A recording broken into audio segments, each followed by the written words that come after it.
Good afternoon. Welcome to our session, Shrinking Space for Non-Governmental Actors. They've been called many different names, not just NGOs, CSOs, non-profit, third-party, faith-based communities, faith-based organizations, community-based organizations, etc. Their altruistic motivation often challenged, with many questioning their motives. They have been accused of advancing certain ideological leanings, ranging from the neoliberal agenda to certain religious dogmas. Some accused them of being interested only in showcase projects rather than deep-rooted sustainable impact. Yet in many difficult times, we have witnessed that non-governmental actors enjoy a better standing in the society than governments due to the role they play in helping to create a better governance of the society. Delivering service in healthcare, to assisting in the provision of humanitarian assistance, advocating for basic human rights, to saving the planet from human destruction. CSOs and NGOs rose up time and again in facing the challenge of our times. Political uprising, disasters response, humanitarian conflict saw civil society filling up the space when government failed to function. The economic contribution is not to be underestimated either, with non-profit organizations account for 5 to 10% of GDP in most OECD countries. However, in recent years, we have seen a diminishing space for NGOs, with suppressions that are designed to limit their movements, restrictions that range from curtailing the freedom of expression to physical intimidation and attack, to some forms of legislation to limit the movements, measures that hinders cross-border fundings and grant-making, to closing off physical access to certain areas. Quite surprisingly, the closing of the space are not done only by rogue states and authoritarian regimes, but also took the settings of liberal democracies. Not only done by government actors, but also by non-government players such as right-wing groups and corporations bent to make money using unscrupulous methods. To discuss these situations and how to move forward in creating an enabling environment in which the NGOs can thrive again, we have with us 5 distinguished speakers, not only with great knowledge on the issues, but also extensive experience in fighting off these worrisome tendencies. We've got Mr. Leonard Stahl, Ms. Tini Soni, Mr. Mo Ibrahim, Mr. Patrick Gaspard, and Mr. Antoine Sayer. Please, I would like to invite you all to give a round of applause for our wonderful speakers. I'm going to start with Mr. Leonard.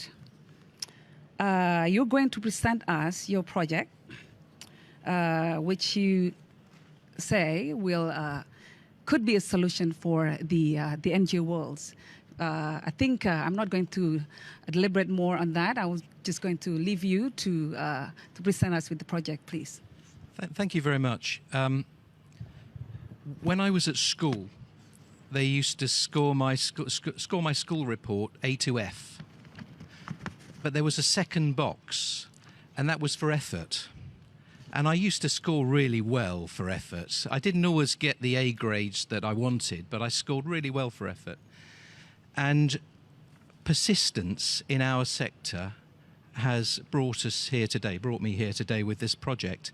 And it's a very simple idea, but it has taken a lot of persistence and effort to get that here today, even with a very simple idea. So thank you very much for listening. So, in brief, although there are some rating agencies for non-profits, especially in the US, believe it or not, there is no common international and independent standard for the charity sector. For such a big, growing and critically important sector for our future, and bearing in mind the pressure it's under, that's crazy. Our project's therefore very simple: to champion the development of an international and independent voluntary code of practice for the sector, and that's work now in progress and being published late next year. It will be followed up, we hope, by the introduction of a more rigorous international standard, an ISO, the same kind of good business, the same kind of standard that good businesses seek to achieve, and that allows them to stand tall in their own fields. And these standards, we hope, will be a leap forward. Consider the benefits for charities and non-profits that will then be able to show actual impact and true accountability to their beneficiaries. Those organisations that embrace a simple roadmap to better practice will have the opportunity to rebuild trust and grow the funding pot, raising more money from funders of all types who will then have the confidence in how their money is being used to positively impact society and improve lives. In short, we want these very simple new standards to help the sector to give better, to do better, and to be more impactful. The initial code we've scoped will be international, multi-language, very important, English, French, Spanish, Mandarin, Arabic, Hindi and Urdu. Independent and accessible to all non-profits, small to large. It's a light touch blueprint for better accountability. Now, the scope itself will include 1, governance, 2, transparency, 3, measurement of impact, and we know that's not easy in this sector. But not everything that can be counted counts, but it's very important to win hearts and minds that people show impact. We want to measure what's important. Unlike many of the rating agencies, we don't really want to measure inputs and outputs. We really want to measure outcomes and impacts. So we don't want to measure the number of wells. We actually want to measure whether the wells work, whether there is clean water coming out of the wells, and whether the villagers benefit. The fourth thing is to really fund for impact, you must be clear and close to the problem. So a key part of our scope is to bring beneficiaries into the very heart of the conversation. And in fact, this sits as the core of what we're doing. Beneficiaries are often given what we think they need rather than what they actually want. And we want the code to ensure that we're accountable to those we really want to help. It's a bottom-up approach which we think is crucial. Although my co-author and I have given birth to this initiative, and we have scoped the elements that we want to be included, the new code's moving into a space that's truly independent and international because it's being independently chaired by British standards. BSI develops and accredits international standards across a huge range of sectors, and it's also a member organisation of ISO, the International Standards Organisation in Geneva.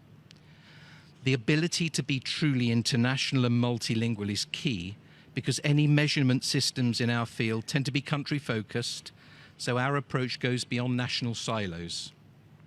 Also key is independence, which flows down from working with the globally credible standards accreditation body. We realised very early on that to be credible, it had to be independent of any organisation, any country, and any sector. It's so difficult for any organisation in the NGO sector to collaborate because everybody is competing for face time and for funding.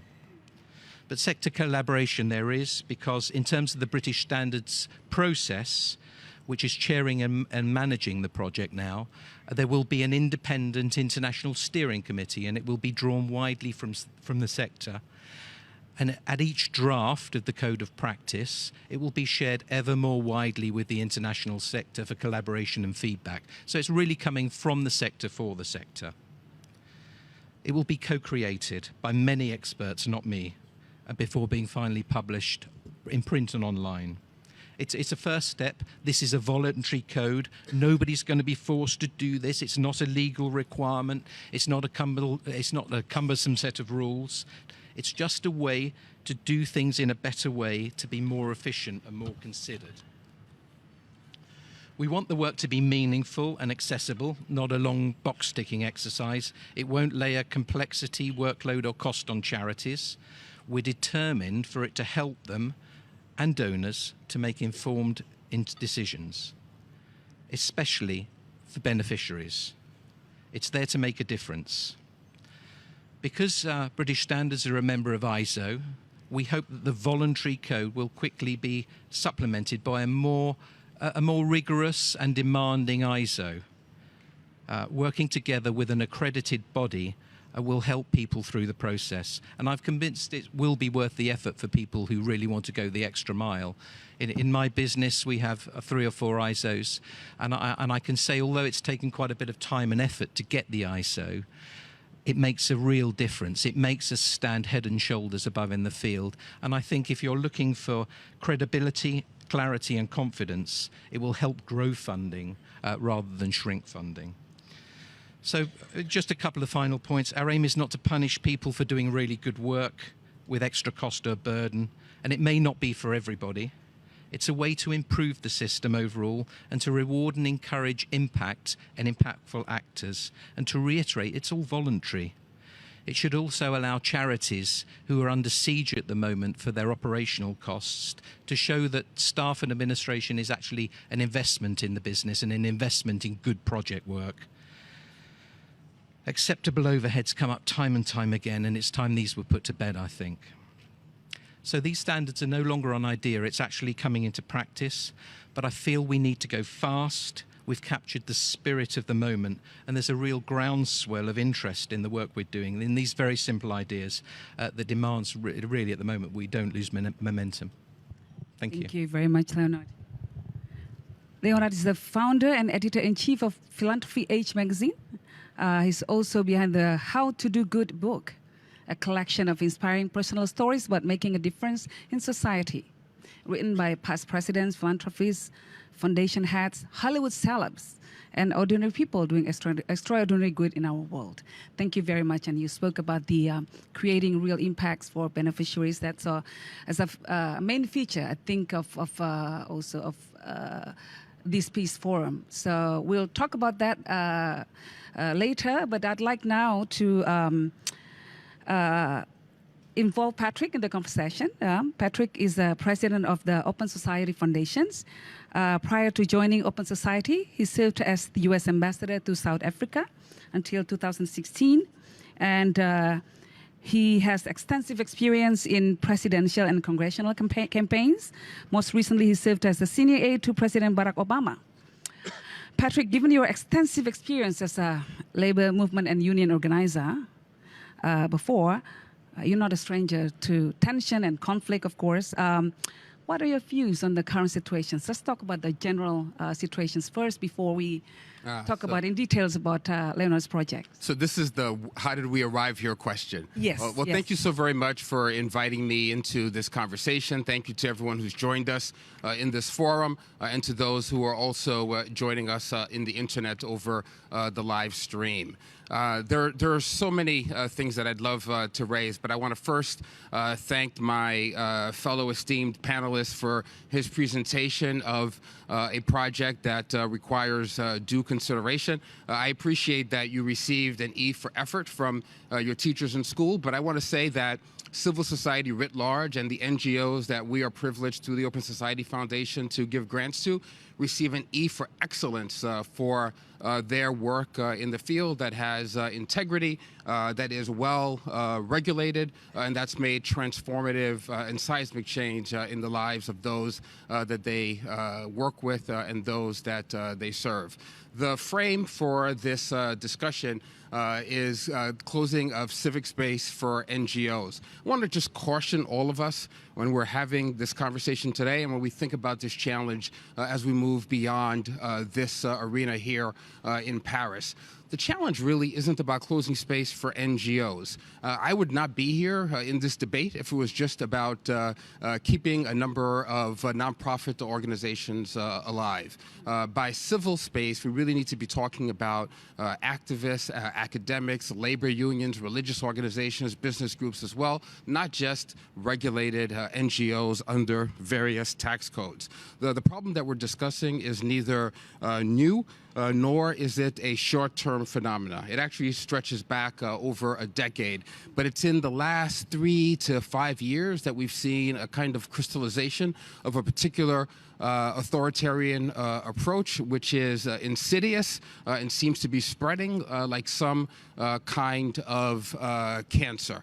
It's also the result of a number of disparate events that have occurred in the world, or what Carnegie Endowment scholar Tom Carruthers would call a tectonic shift in our politics. If you go back to the color revolutions in Serbia, in Georgia, and then you couple that with the disruptions of the Arab Spring, there's a way in which authoritarian elites have had reason to be quite concerned about loss of power and, to be blunt, the effectiveness of civil society, the effectiveness of the very NGOs that we are having a conversation about regulating. It's that effectiveness that has created a kind of fear and a response at a time when we live in one of the most contentious eras in history. If you look at the period, the 3-year period from 2010 to 2013, there were more acts of civil mobilization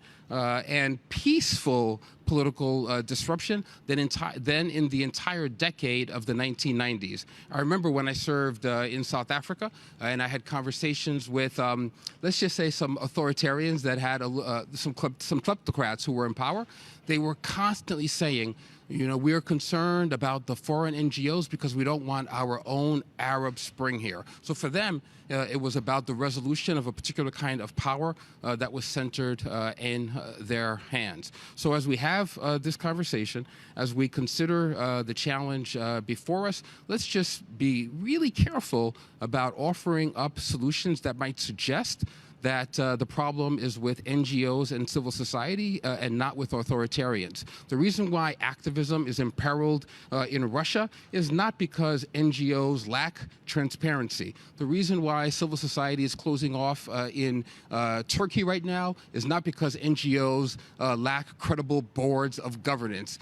In Nicaragua, the issue is not about how NGOs are regulated, but how students are being fired upon and prosecutors are being jailed. So I just think that it's important for us to elevate, focus properly on the challenge in order to surface prescriptions that will be meaningful in this disorienting era that we find ourselves in. Thank you very much. Thank you. Very well said, Patrick. And it actually gives me a very perfect leeway into Mr. Mo Ibrahim. Yeah, he's one of the founding members of the Paris Peace Forum. He's the reason why we're here, one of the reasons. He's also named as 100 most influential people by Time magazine in 2008. And a year before that, you initiated the Mo Ibrahim Prize for Achievement in African Leadership, which awards a $5 million initial payment and a $200,000 annual payment for life to African heads of state who deliver security, health, education, and economic development to their constituents and would not stay for life in power. So I found that very fascinating, you know, that while many NGOs are sometimes operating at the mercy of the governments, you actually rewrote the rules. You try to engage governments in different ways, and I can agree more with Patrick that the problem might not be with the civil society, but could be with the government. So giving them incentives to deliver good governance, I think, is quite ingenious. So do you mind to elaborate more on that? Has anyone taken the bait? Thank you. Well, thank you very much, and we are delighted to be here and to see that the Paris Peace Forum really had a great start, and we look forward for further development. Right now, we do work in Africa, mainly. I'm an African, and we decided really, as I'm sort of retiring almost, I really to focus on the issues in Africa. And for us, really, we think Africa is a very rich continent, but as Mandela used to say, it's a rich continent but poor people. And that's an interesting point. Why rich continent? Why poor people? And the answer, I think, in our view, it is a poor governance and a poor leadership. There's no reason for African to be poor. Africa as a continent is very huge, very huge. The African population actually is very small. Africans are less than Indian, smaller, less than you guys, less than the Chinese, yeah? And, but we have a land which swallows India, China, Europe, America, and even more than that. We have much more resources than you guys have. So why are we poor? And there's no answer to that except the poor governance and leadership. That's what we need to sort out. Yes, we realize we had a bad history, tough one, from slavery to colonialism, and Cold War was also a problem for us. But that's finished now, and we need really to sort our stuff. We start by the issue of governance. We say, okay, what is governance? We need to define governance. And that's how we came with the idea of the governance index. We sought to define governance in a very simple term. We think governance is really based in four basic issues, really. One is the rule of law. Rule of law and safety and security of people. This is a basic requirement from any government to deliver. Rule of law is not just about writing a decent book or set of regulations or laws. It's about how the police behave, the judiciary, independence of judiciary. Poor people, do they have access to court? You know, they suffer injustice. Can go and sort it out quickly before they die. And our kids, are they safe to walk in the streets? Yeah? Our daughters, can be they, you know, rape is a problem, violence. So all that comes under really the issue of rule. Nobody can deliver that other than the government. So that's a government responsibility. Then the issue of the human development, health, education, etc., and welfare.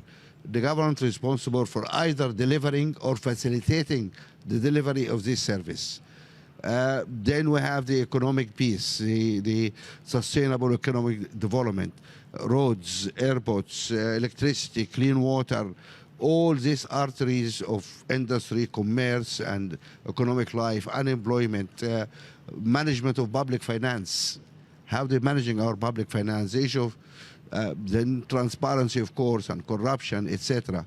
Then there's soft area, human rights, and participation of people in. We don't think democracy is just about voting every 4 years. It is how we participate in the running of our affairs from a small village to small town, everywhere, because as citizens, we need to be part of all these processes. So we measure over 100 parameters in each country in Africa, and we publish the index every year. We make it available to everybody. We have a data portal. We encourage people to go there and to see how each country is performing, and more important, what's the trajectory of each country. We have this data now for 12 years. And you can see what is happening on rule of law in Cameroon, what's happening on the economic development on South Africa, what is participation like in Nigeria, etc.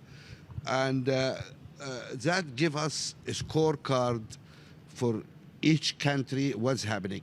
We give it to civil society. We give it to the governments. We give it to parliaments, because the universities, because people doing research work, what's the relationship? I mean, we find, for example, a very strong correlation between transparency and economic prosperity. It's very interesting.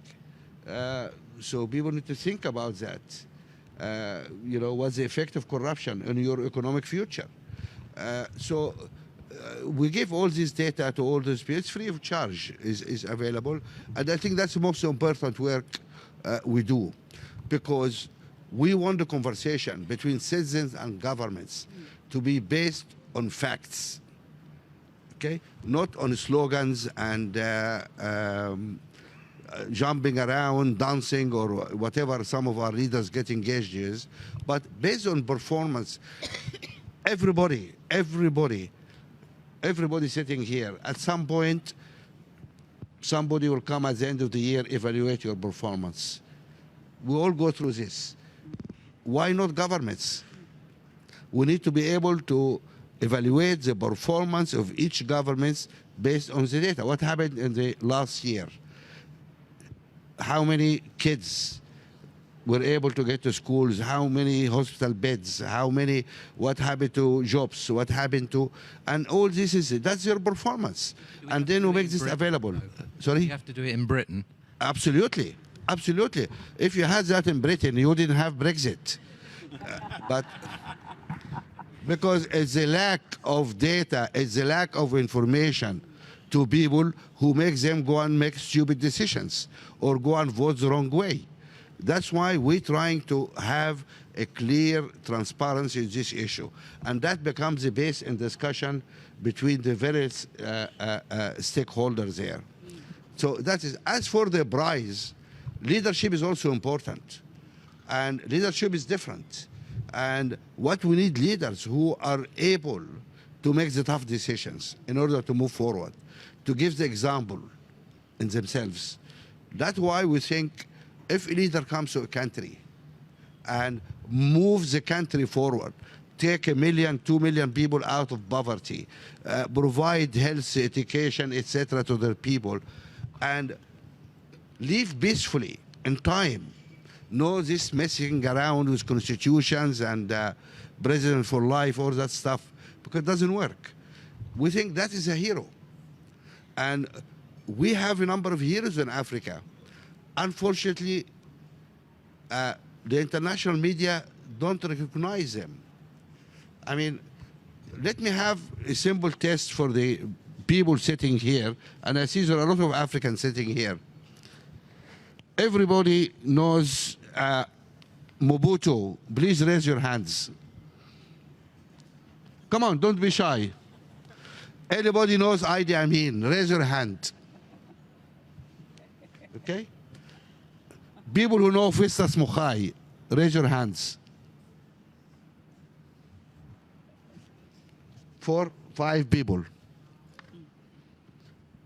People who know Bohama, raise your hands. 4 people, 2 people from our foundation. Should not be counted. I think the point is clear. We all know the villains, the bad African leaders. People I mentioned to you are great African leaders. For, you know, Festus Mogae was the leader of Botswana. He takes this country forward. The only African country to manage its resources for the benefit of the people. Live with clean hands. And we don't know our heroes. We Africans don't know our heroes. You only know our criminals. Is that right? We need to get these guys out of the shadow and say, hey, we have role models here. And because they are clean people, after they leave office, where do they go? European leaders, after they leave office, they go to the board of the banks, they go to the boards of the hedge funds, everywhere, yeah? They make money, actually, after they leave office, right? Where good African leaders go after they leave office? Nowhere. Some of them cannot afford to buy an apartment in their own capitals. You know these facts. That is the problem of being a good leader. Because you did not take money from people, you don't have a good pension. What do? You have to go and work, find a job, go and teach at university. We say, no. We're going to look after your financial issues, but you go now and work in the civil society. Go lecture, go and meet the students in the schools and tell them what is it to be a good leader. Give the example, work on the peace process, go on the reconciliation. So Shisano has been working in Madagascar, Mogae working in Congo, this guy working in Kenya, trying to produce, to introduce peace. So we're trying to bring these people out of the shadows, enable them to continue to do this work. We had 5 or 6 winners over the last 10 years, which it's a great achievement. Yeah. Some years we withhold the prize because there's no winner, and we need to have the guts to stand and say there's no winner this year. So it's not a pension, okay? So anyway, that's what we're trying to do. Okay, thank you. Thank you. I think that's a wonderful idea. You know, a scorecard for government. I think that's something that the grassroots would be interested in. And with that, you know, I'd like to invite Ms. Tini Soni. She's the CEO of the Aga Khan Foundation in India, a leading initiative across the thematic sectors of education, early childhood development, health and nutrition, economic inclusion, and agriculture development. And also help creating and building the capacity of community institutions to actively participate and subsequently take over development interventions is at the core of all the AKF interventions. Ms. Soni, as someone who works extensively at the grassroots, how do you see the interplay between the shrinking space and the effect it has on the needs of the community, and how, you know, the scorecards also? How do you factor that into all these dynamics? Thank you so much, Yeni, and it's really an honor to be here with everyone. Thank you for everyone who's here to attend the session. I'd rather use this opportunity to actually affirm the very critical and important role that civil society plays. In our work, we speak about the 3 pillars of development. We say the sustainable development is possible if there is a role for the public, for the government, for the private sector, and very importantly, for civil society. We also look at civil society at different levels, right down to the grassroots, that is, community institutions. They are, in a way, the first rung of civil society. They go out of their way to actually plan for their own village development and take their communities forward. So rather than thinking that civil society is only the registered non-governmental organizations, as Patrick said, there are many levels of civil society that we should look to, and from the grassroots upwards.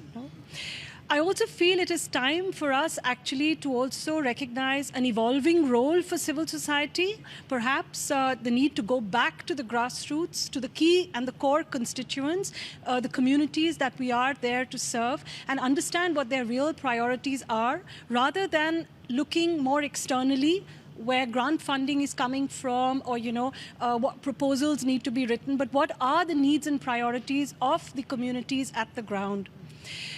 We do see a struggle in terms of financial sustainability, and therefore perhaps it is time now also to look at alternative models of financing. Could it be that in a lot of our work, the communities contribute for the work, either by way of their labor. So if, say, water harvesting structure has to be built in a village, communities come forward and contribute their labor. We work with very poor communities, so there's not that much money going around, but they definitely do contribute their labor, sometimes their kind. That builds that ownership.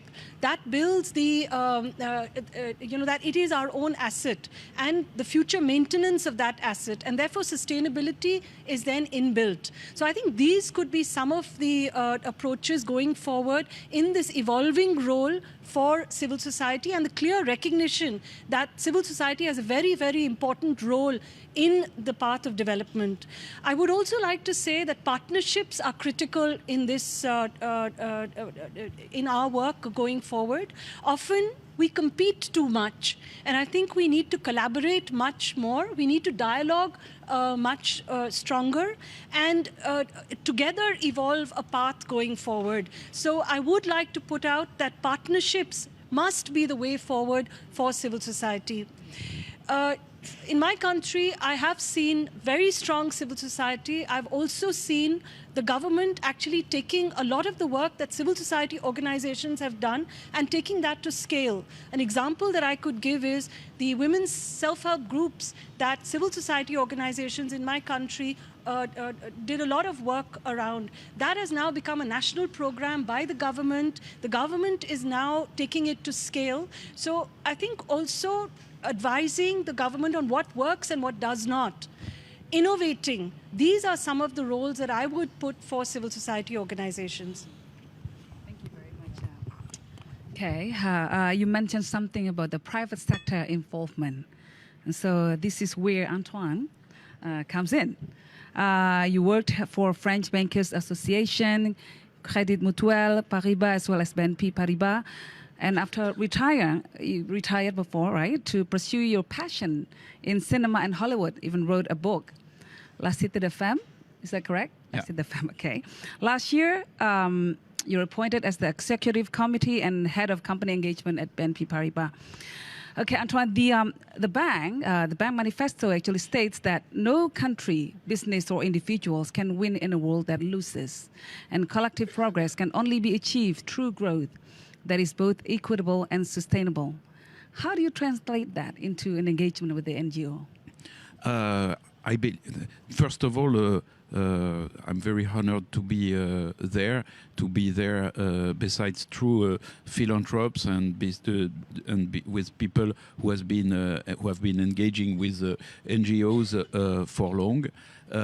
I believe that having public corporates in the conversation is probably something which is relatively new, but which can probably bring a lot of interest. First of all, there are more and more companies that have very high CSR standards. And in those CSR standards, you have human rights standards. And you have standards about freedom, you have standards that at the end of the day can make the companies that have the highest CSR standards very important partners of the NGOs, because when they act in their global business, they can really use those standards to do exactly the same thing as NGOs, which is bringing progress and which is having situations and human rights situations that get improving. So it's very important to have this in mind, because I believe that we were not, in the past, we were not at the table. I would say corporate were not expected in this conversation, and I believe it is time to turn the table and to have the business a real player in helping more human rights and better standards. And if we do this, probably we were not that much expected there, but I can see that in the reality this is something we are doing more and more. We can work with gender equality standards, we can work with human rights standards, and at the end of the day, our partners and the governments also, where our partners are located, start to understand this more and more. And if there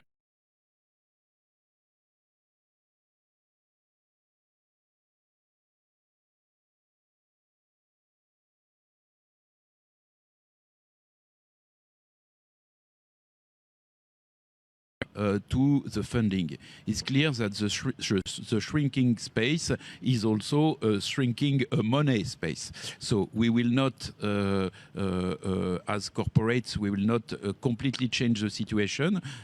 We can only be part of the answer. Of course, we can do a classical philanthropy. For example, at BNP Paribas, we have the oldest corporate foundation in France, and we do a lot on social inclusion, and we do a lot for refugees. But we believe that if we want the corporate world to be less shy, we need to find new solutions. Among those new solutions, there are certainly partnering on causes with our clients and our employees. refugees. For example, for the refugee issue is a very interesting issue. It's in the beginning it was not very. There were not that many companies, that many corporates that would engage with NGOs for the refugee issues. And in 2013, we created what we call the Emergency and Development Fund, which is a fund where we will match the donations of our employees and our clients for NGOs which are dealing with urgent and war situations. And because we got very good reception from our employees and clients, we then felt empowered to do more and to have bigger plans for refugees and to fund NGOs and to be an important partner of NGOs like Médecins Sans Frontières, CARE, or La Croix-Rouge. So this is one element. Another thing which is a real experiment for the moment, but I believe it can bring a solution, is in creating platforms that will certainly use such initiative as Leonard Stoll initiative or as Mo Ibrahim's data, is creating platforms that will advise people, for example, our clients, on their impact.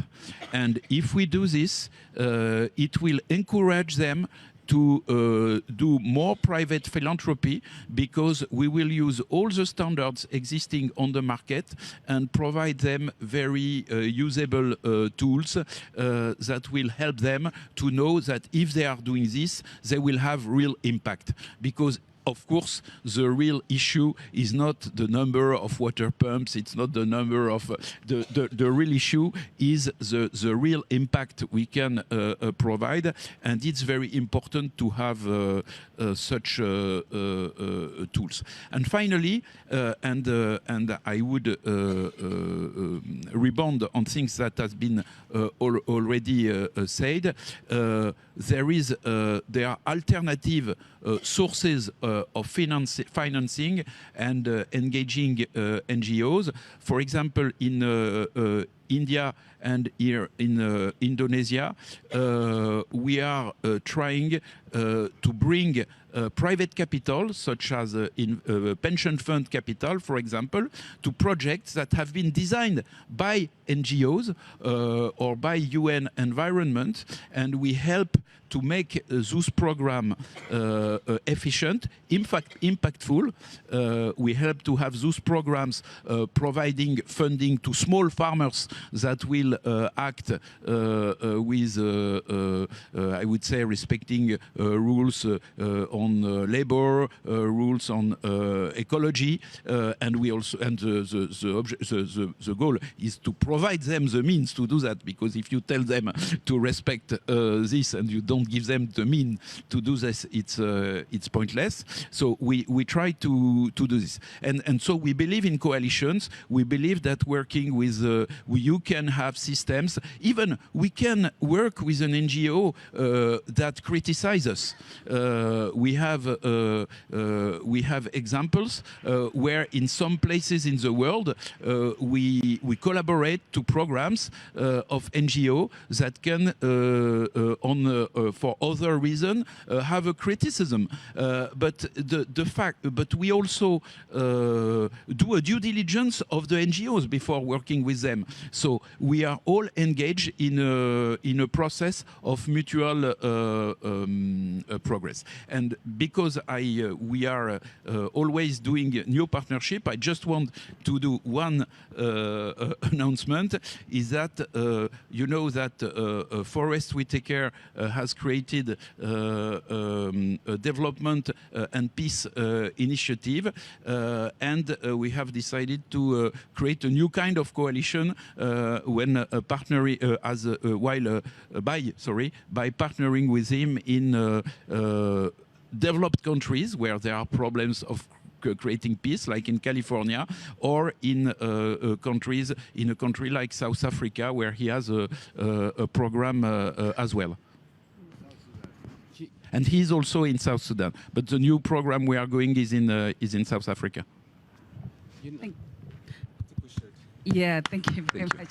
Thank you. I think you look like you're itching to dive in. Just go ahead. I'm itching to jump in just to say that I having participated in many conversations about shrinking civic space, I just want to applaud the Peace Forum for having BNP on this stage playing this role, and want to applaud BNP for the contribution that it's making. Consider this for one moment. Last year, if you consider all of the investments that were made through NGOs, through private philanthropy, that totaled about $40 billion across the globe. That sounds significant, but you understand that it is merely a speck when you understand that in the same global fiscal year, there were $1.4 trillion worth of transnational investments from companies. And regrettably, far too often, those resources go into locking in a kind of centralization of authority in restrictive spaces. I know from my time having served in government that it's one thing to have civic activists on the steps of City Hall clamoring for inclusion. It's another thing altogether when the CEO of BNP is engaged in public philanthropy, or if a CEO of an automobile industry in, let's say, Hungary, suggests to the Prime Minister that perhaps it's not to their benefit to close off civic space, or if the CEO of a telecommunications company in the Congo has a conversation with the president to say this is perhaps not the direction to go. Corporations need to appreciate that closing civic space leads to obvious corruption, but also to a disruption of rule of law, which they are dependent upon. So I just want to applaud BNP and agitate for more of this kind of entry. Thank you, Patrick. But we're actually seeing two different trajectories now. I mean, you spoke about, not shrinking space, but for China, in China, for example, they just recently introduced a regulation that essentially tried to regulate and suppress the movement of civil society organizations, especially the international organizations. But at the same time, we're seeing a increasing number of NGOs operating in China. So how are you seeing this? What kind of, how do you see these phenomena? How do you see this in the future? These two different trajectories? What does it mean? So anyone would like to take that question? So I think it's the focus on, say, indigenous civil society building from internally, from within the country. And I think that can be a very powerful movement for good when you have community institutions federating, coming together, and working towards good of the larger community. So I would say that would be positive. You needn't always have, say, large grants coming in from from external sources, but you can also look at internal philanthropy. You can also look at internal civil society building as a movement going forward. I'll say just a couple of things. I think I read an OECD figure, and I'm sure you'll put me right on this if I'm not right. But I think it was 97 governments have either got restrictive legislation or are considering restrictive legislation that will get in the way of philanthropic capital flows. Yeah. Now that's clearly a big issue. That's clearly a big issue.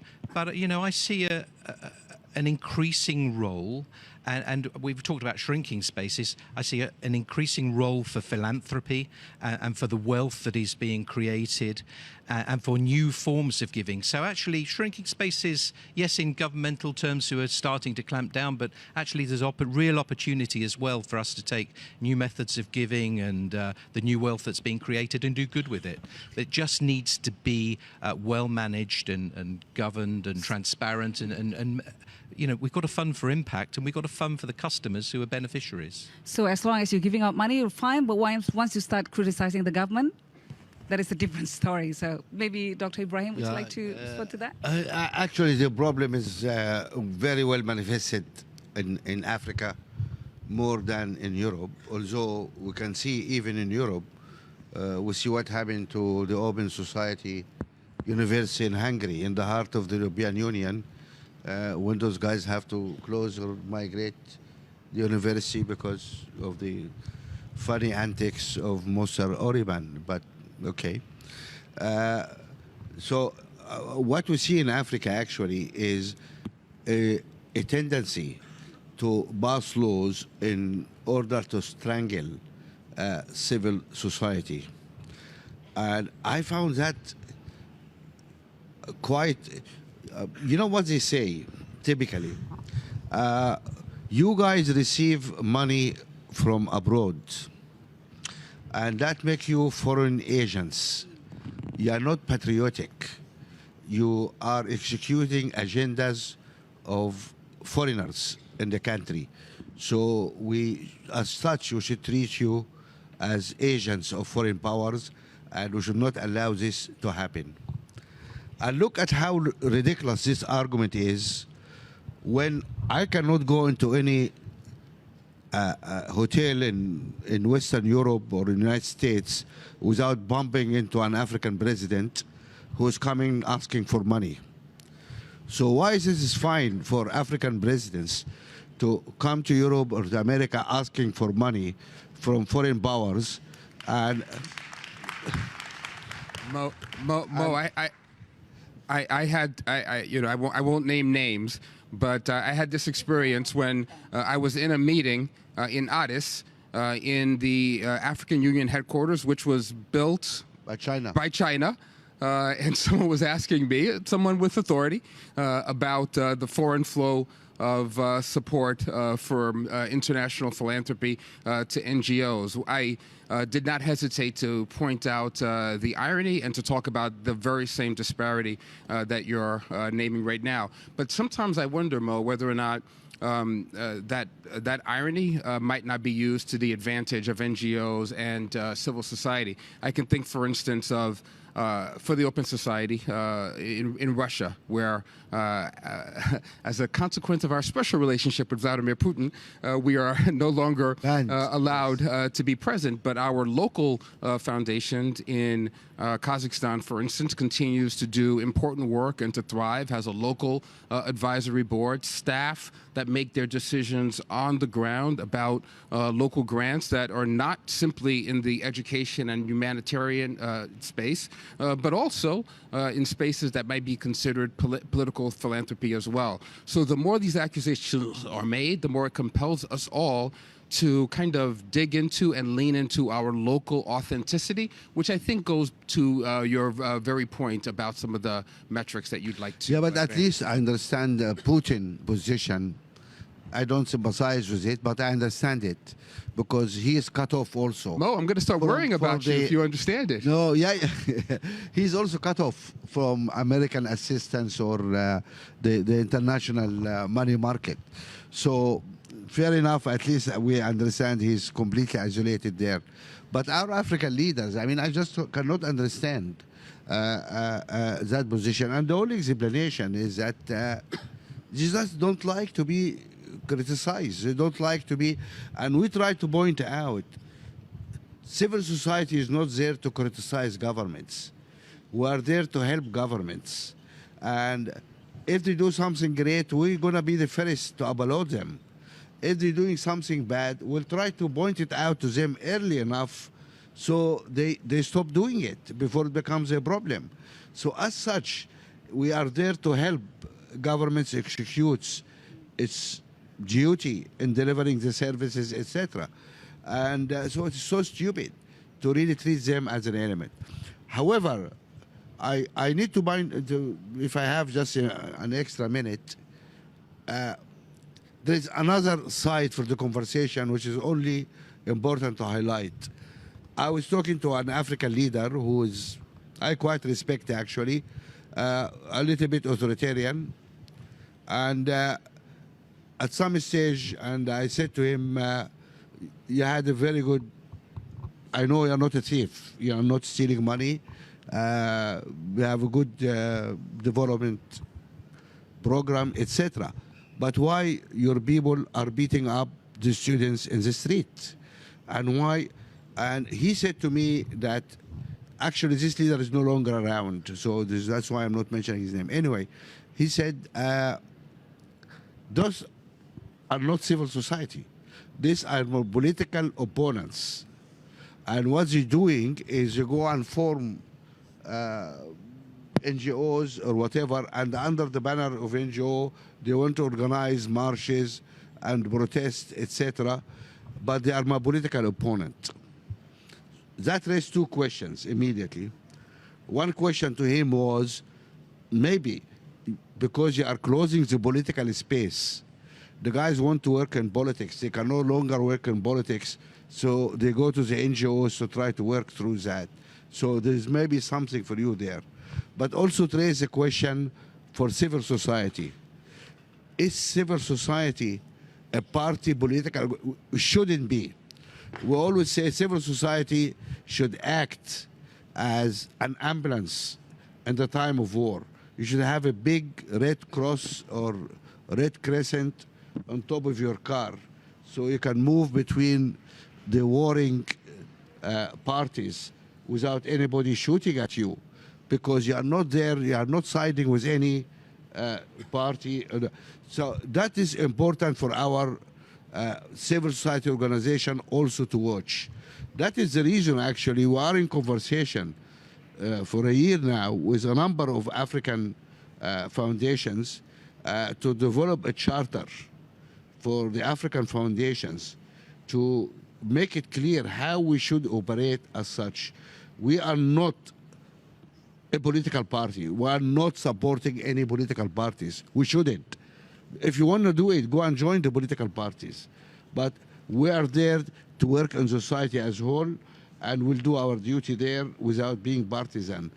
That enables us to move more freely. But this also needs to be explained to the African leaders to stop taking shots at the civil society. So I just wanted to draw a whole picture of what's happening. What you're doing is very important. We have been also in conversation with a number. Some NGOs came to us to complain, like some in Kenya a couple of years ago, we're in Kenya, and some NGOs told us that the government is closing us down. So we went to Uhuru, President Uhuru, and said, okay, why are you closing those guys down? And he said, oh, for 3 years, they never submitted their accounts. And what if the charities were in London, what the Charity Commission will do? We'll take them to court. And so we also have to behave at NGOs. It doesn't mean that we're an NGO, we are above the law. We also need to have governance, and we have to proper systems in the way we elect our officers, elections, transparency, budgets. Sure, Mo, we need to do NGOs that. have absolutely no power and authority. I mean, let's be real about the asymmetry here. And I defer to the moderator because there are so many that we have to get into this conversation. Mo, I'd agree with just about everything you say, except I disagree with the notion that NGOs exist to support governments. There is a point of contest. I didn't say we support the government. Well, but to No. We are not. No. We criticize. I said we criticize, support, or criticize or whatever. I will grant you that, Mo. But I think it's really important to acknowledge the asymmetries of power that we're discussing here. Yes, it's important for NGOs to be transparent. I'm proud that our foundation posts every single grant that we make in all 144 countries that we operate in on our website. But in every space where we operate, NGOs already have local regulations that they conform to. And there are protocols that exist across regions. Some of them are transnational as well, that speak to the question of outcomes and effectiveness. But let's just be really careful. Let's be really careful in presenting any of this in a way that suggests that NGOs are in some way at all to blame or complicit for the environment of repression against the work of human rights activists. Yeah, that's not what I say at all. We raise both. But we are not above the law. Of course not. And we need to, we have to submit our accounts. We have to have our annual general meeting. We're certainly not above the law because everywhere I turn, human rights activists are being jailed. So. Because you don't need to give any reasons or weapons because you're going to use any of this to come back at you. Okay? And then when we're above the law, then we can go and shout and have our fight with the governments over that issue. But we also need to act properly. All right. Okay, I'm a very happy moderator because the conversation is very lively. But I just need to remind you all that we're going into the question and answer session from the audience. Can I just make one point, one question? Well, you'll get your chance after we take the questions from the audience. But, yeah, a gentleman over there, one. Okay. And the lady over there. Just keep it two first. Go ahead. I'm Excel-based activist. I'm also from rich country which has many oil and gas with poor population. But my question regarding the issues... Which country you are from? Azerbaijan. And since we have our independence last 27 years, our country received 160 billion oil incomes for last 15 years. And more than 50 billion, 55 billion stolen by ruling regime.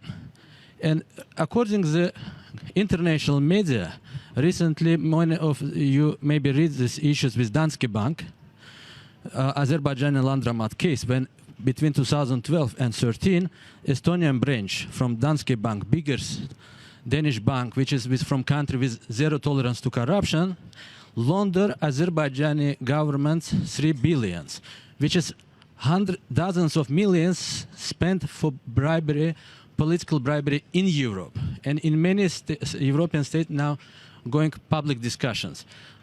My question is to bank. What bank must be doing? Because as like civil society in Azerbaijan, we are lost all our hopes regarding the state donors like EU, American State Departments, etc. Even for private donors like honestly with Soros, because we understand now you have many problems with in Hungary, and you maybe don't have time to concentrate also for small, teeny stuff regarding the Azerbaijan, but even before you make a lot of help for us. Questions to bank. We ask, when we lost all of the hopes, civil society staying last 4 years like jobless people, many of our friends staying in the prison, my brothers in jailed for defamation, for explosive corruptions. But my father called me today and said, can you send us $200? We don't have money to go and give him goods in the prison. And I'm very well-known internationally recognized human rights activist, even my family, but we have 160 political prisoners. And now we're calling to the bank, which is laundered 3 billion, which is already a criminal case investigated by FBI, by European Commission, Danish authorities, to say, guys, you received 150 million profit from all of this laundering. Can you give this money back to civil society because we don't have any costs? And bank responded to us. Say, yes, we're looking about framework just to bring some kind of mechanisms to return this money. But we say, coming back to them again and say, guys, we want to, you are involved to this framework, not only bank industries, also international institutions, civil society. But bank, right now, they want to give this money back. We have also whistleblowers in the banks. They told us they think not returning this, they are already publicly promised returning this money back for good things. But they want to give this money for Danish charity to support some kind of environment issues. But we told them, give this money back to civil society to fight against corruption, human rights support and democracy promotions for our own nations, from state, which is this money stolen. Thank you.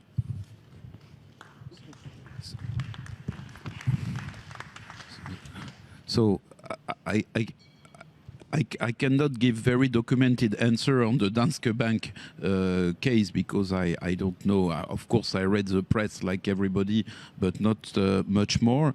But the issue that you are raising is the issue of how the business and the civil society and the financial system at certain moment can be helping corruption and how to repair the situation. So I believe that the way to avoid to have to repair the situation is to try not to be drowned in this. In France, we have now a law which is called the law of duty of care. And this law of duty of care, which certainly is creating important, I would say, activity in the bank. We need to have a lot of people and vigilance to enforce it, but it's certainly now time that we are not only following the anti-corruption laws, we follow them, but that we also really try to value and measure our impact on the countries where we operate or where our client operates, and I believe that this law of duty of care will, in a country like France, avoid such situations. So I hope that such laws. I know that in England, in UK, you have a law which is not that far from this, but which is probably more only aimed for labor conditions. But certainly we need also at certain moment the governments to help to make clear what are the, I would say, the obligations of the business, and we believe that in France we start to have much improved legislation for this. Do you want to add your 2 cents on this? No, okay. All right, then I'll just go to the next. Okay, go ahead. Hi, my name is Sarah, and I'm from Saxon Consultants. My question is to Mo Ibrahim. First of all, thank you for everything you've done for African and for encouraging the African leaders. We really appreciate that. So my question is basically based on, do you think there exists other sustainable approach or incentive to make African leaders leave basically their position on time without them relying on your aid, for example, your incentive, something that is different than them waiting for you when they finish for you to basically pay them? Because it's important for us, no, for them to realize that this cannot be a dependence like trade, basically. Do you have any other alternative? Thank you. Yeah, you know, thank you very much for the question. But I just want to correct something. Our prize is not an incentive for people not to be corrupt, because you cannot compete with corruption money, because you can make billions of dollars out of corruption. What we give is peanuts compared to the amount of money they make. So it is not intended to that. It's given to people who would have been decent, whether there's a prize or not, because they are good people. There are people like that around who want to come and serve. It's not because there are a prize or no prize. The prize is really for us to recognize those people, for our kids to know we have good leaders. They are not all thieves. Some of our leaders are wonderful. We need to recognize that.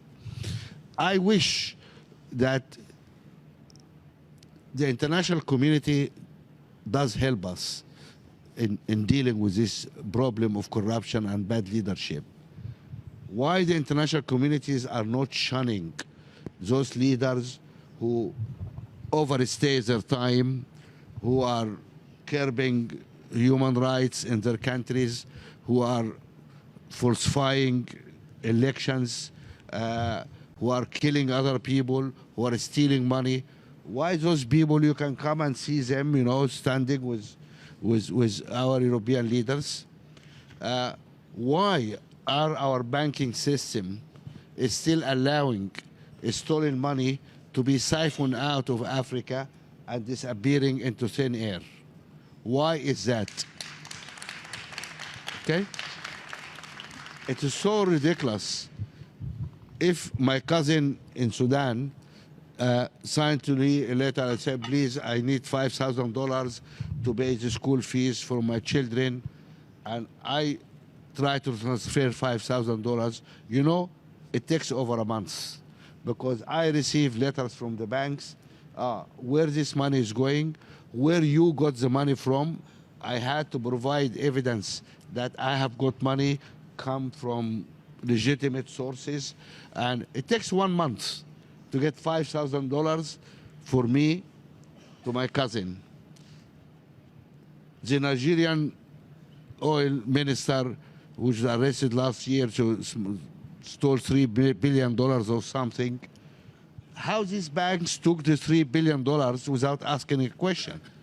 And the answer is, if you or me go and try to put $5,000 in the bank, they grill you. Where you got this money from? You have to prove. You go with $1 billion, they put the red carpet for you and offer you a drink. That is a problem. Also, you have the problem of these very strange structures, which is called trustee companies, anonymous companies, companies which nobody knows who own it. You know, they have some lawyers sitting, and nobody knows what's happening with it. Because if you are a president and you stole a couple of $1 billion, where are you going to put it? You don't go to the local Barclays Bank or Bean Paribas, you know, to deposit this money. Everybody in the city will know. You need to take it out of the country.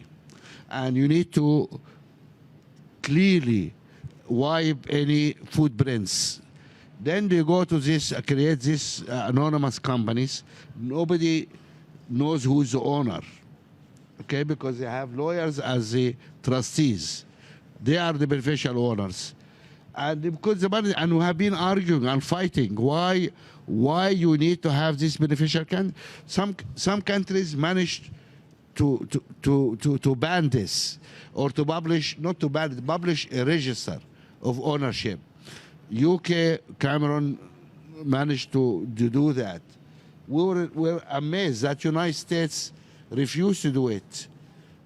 United States had a very strong record on fighting corruption. But when it came to anonymous companies, they refused to do it because of the lobby of the lawyers in Delaware. Because what we found actually, most of these companies are not in Panama or Paradise Island. Most of these companies are in the United States. And so what you guys talking about? We need really a stand against all these issues from the international community. That's what we need. Mo, Okay. I wonder, and to bring the conversation back around to the question of closing civic space, I wonder if part of the answer to Sarah isn't just that we have to stop focusing on individual leaders in Africa, but instead focused through the work and the investments that we make in partnership with civil society in building resilient institutions, independent media, independent judiciary, a student class, a labor class that has the ability to interrogate and hold power to account. So I think that we have to move from individuals to structural problems, systematic problems in lifting up resilient institutions. The national community and the bank Well, could you use your microphone? is a systematic problem. And that the world governance structure needs really to evolve in order to help us deal with corruption. There's no way we're going to deal with corruption as long as our people able to take their money and put it in the Western Bank, buy their lovely houses in Paris, Absolutely. and villas in South France. I mean, we cannot deal with it. Anyone wants an engaging conversation should invite these two for drinks later. Okay. You, sir. Yes, please.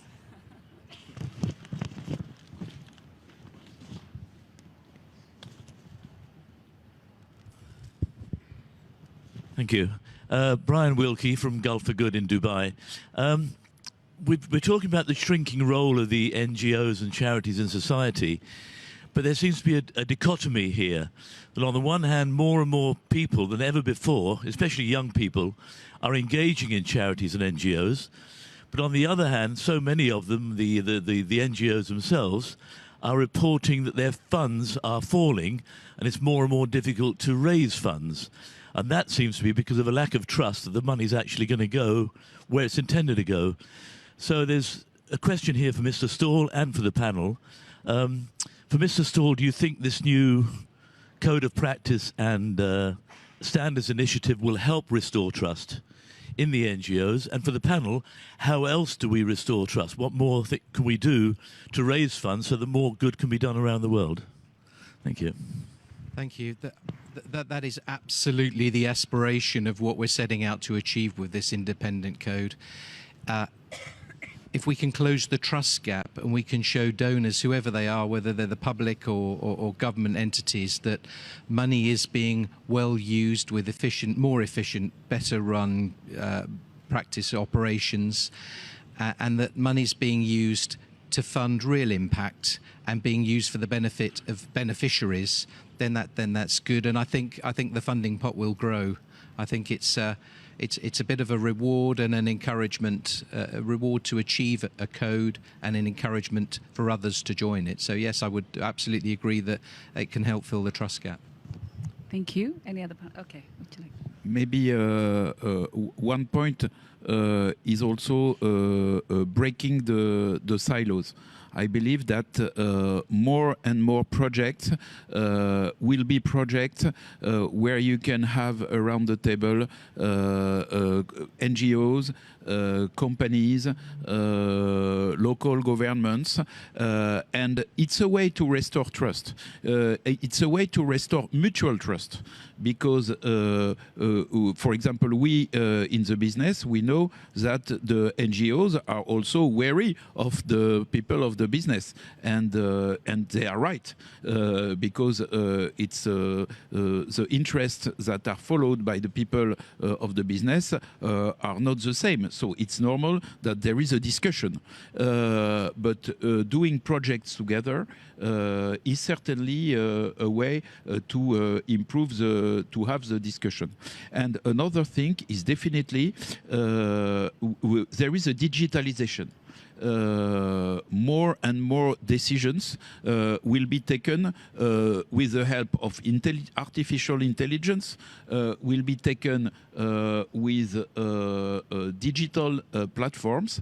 And it's true that such standards, as the ones mentioned that Leonard Stolz, are very good ingredients for the digital platforms and for artificial intelligence. There are other ways also of developing this, and certainly all the I would say the cooperation that can come from NGO with those standards and with those digital means, and a lot of NGOs are now doing a tremendous work to be adapted to the digital age. So I'm certainly, but it's clear that it's a direction, and we will see a lot of differences. For example, just to give an example, we have just created a platform which was made under the auspices of a Grameen Lab of Professor Yunus.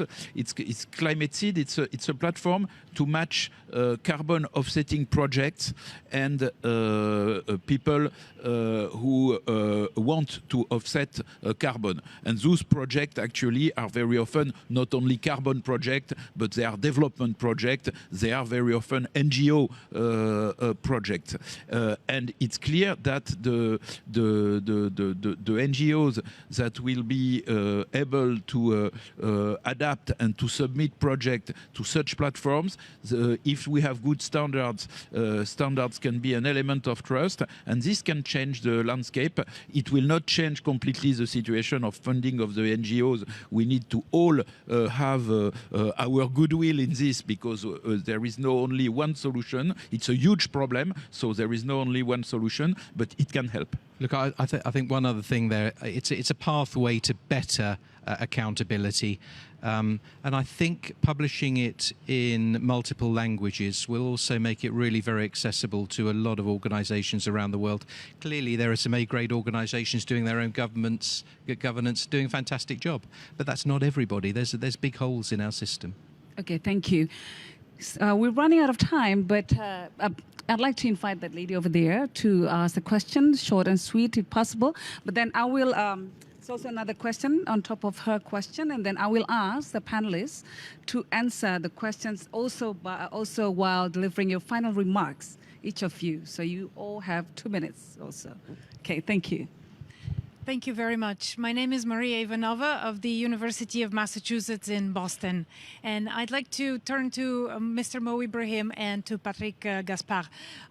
We were inspired by your index in Africa because it is a mirror to show countries how they're doing. We have created an environmental conventions index that measures the extent to which governments actually perform on the international commitments that they have for the environment. And the results are quite positive and quite puzzling. In Africa, out of the top 10 performers on the Ramsar Convention in Wetlands in 2015, out of the top 10, 8 are developing countries, 4 of them are in Africa. We have Mali, Uganda, Kenya, Egypt doing extremely well on the conventions in Ramsar. So we have an accountability mechanism that inspires. Okay. How can we make governments deliver better on what they have committed to, and how can we engage universities in Africa better in that way? Okay, hold on to the answer, because I'm going to add to one more question from the ads. It's vital that we make a case for how opening civic space adds value to the governments and societies more broadly. How can we build a coalition of governments and civil society who stand for open civic space? So please, the floor is yours, 2 minutes. Thank you. Go ahead. Anyone wants to take it first? Tini, maybe you should start. So I think dialogue is very essential. Sorry, I forgot my mic here. So I think dialogue is very essential. Dialogue also requires that the partners are equal. So, you know, that understanding that it's not that civil society is coming from a space which is less than the space, say, for the public or the private sector. So I think equality and that dialogue is important. Among civil society, I think there is need for much greater partnership. And also an investment in generating evidence for what has worked on the ground and what has led to the greatest impact. I sometimes feel that we do not invest that much in generating that evidence. While having regulation is the way forward, we must have that. All sectors are regulated, so why not the civil society space? But I think regulation should also take into account the context, the very local context of different countries. So an overarching kind of a regulation must also have the ability to be contextualized to local conditions. Okay. So I would say partnerships is the way forward. Dialogue is the way that we should go. Okay. So, Leonard, how do you enlarge the space? Look, I'm going to pick up the index question. Mo is a very humble guy, but he does extraordinary things. And I think the index and the prize, you know, you said it didn't reward and incentivize people. But actually, you know, I don't agree with you. I think your prize and the index, it does reward in the ranking terms, and it does give gentle encouragement to good people to do things better. And, you know, that's what we're actually trying to do with the standards for the charity sector. We want to set them on a pathway, a blueprint to do things better and with more accountability. It's very similar in many ways, and we've probably taken a lot of inspiration from you. But, you know, I think you're being a little bit over-humble, Mo, if you don't mind me saying. And, you know, if we can set people on a pathway to do things better and do things properly, then that's fantastic. Okay. Right, I'm really grateful because I haven't seen it. I would like, if you can let us know how to connect, will be useful, because we'd like to see that. That's very interesting. I think it's very important to really take a position and to call out the bullies. I mean, I was incensed when I heard the Tanzanian president but okay, we've got a Tanzanian there, confirmed. You know, banning pregnant students from going to schools, then banning an NGO doing family planning, and more buzzingly, in a country where 50% of the population earn less than $2 a day, he stand up and he say, no, no, no, we don't need those family planning people. And actually, I urge all Tanzanian women to have more children. And I say, excuse me, what exactly are you doing? Are you crazy? What is this? You cannot feed your own people. On average, a Tanzanian woman have 5 children. You want her to have 10 children? How are you gonna feed those people? How gonna employ them? What you gonna do? And why you ban? So it is this populist attitude, people closing, not only banning political rallies of the other parties, but attacking civil society and silencing every voice in the country. We take them on. We need to stand up and say, excuse me, here's a red card. Right? We have to get these red cards in our pockets and go around and stand against that. International committees is invited to stand up. So we need to speak. Sometimes we are too polite, too nice. Oh, the nice guy, Tanzanians are good friends. Yeah, I have many Tanzanian friends. But it is for my Tanzanian friends, I have to stand up and say, excuse me, what you're doing is unacceptable. And I think people need to stand and show red cards to all those guys who are misbehaving. It's just we need to stand up. Thank you. Patrick?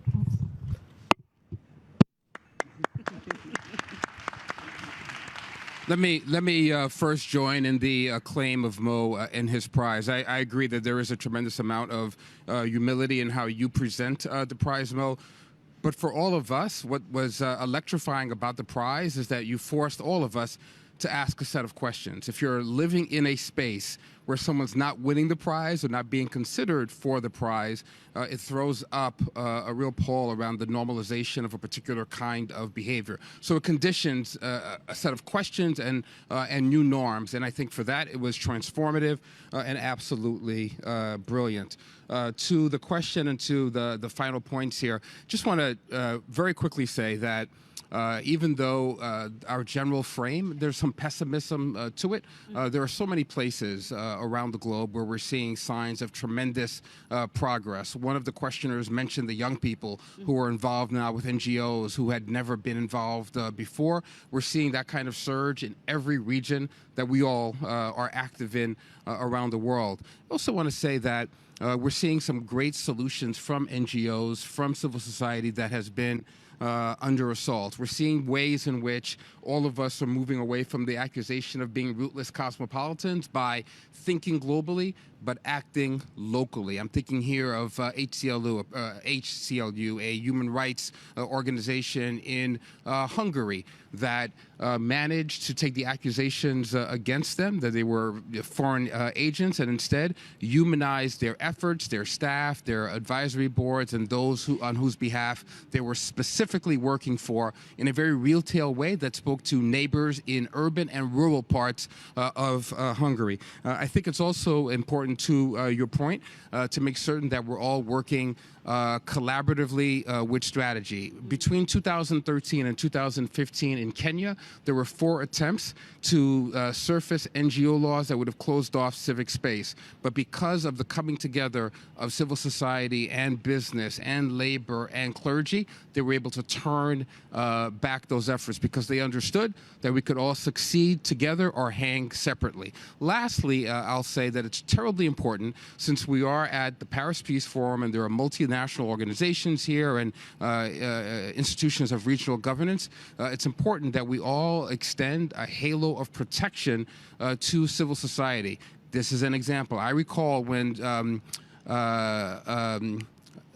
UN the U.S. ambassador to the United Nations, Samantha Powers. I remember when she was in that role and she created an index of women that were being held as political prisoners around the world. And she had a persistent, consistent naming and shaming that some took exception to, but it moved the needle forward on rights in a way that civil society groups in those countries could not. So extending that halo of protection is hugely necessary and something that we have to ask our collaborators to do. Thank you so much for having us here. Thank you. Thank you. Okay. Antoine? So not a lot to add, but we can see that we have to build a lot of coalition between several actors, and probably two things. One thing is that we have to build the coalition. Nevertheless, who is the initiator? Sometimes the initiator can be an NGO. Sometimes it can be an international organization. Sometimes it can be a corporate, and whatever is the initiator, we can see that the good ideas, sometimes the best ideas comes from the NGO, sometimes it comes from international organization, and sometimes it can come from a generous person working in a corporate. So what is very important is that we really co-construct with no regard to where the idea is coming, and how we can blend goodwill to build good solution. And this certainly applies to research, because a lot of NGOs are doing research to find new solutions. A lot of banks are doing research. A lot of international organizations are doing it. For example, when Satya Tripathi from the UNEP asks to WWF, BNP Paribas, the Indonesian government to work together in Indonesia. It's really something that moves the boundaries. In this case, it's the international organization. In another case, it can be maybe somewhere else. But it's very interesting. It's very important to have all those kind of organizations blending their research to find new solutions. Thank you so much. And I think with that, that's perfect, Antoine, because we're running out of time. I'm not going to conclude because I think you all have said what needs to be said. And let's just give all of our wonderful speakers a warm round of applause. Thank you very much. Yeah. Thank you.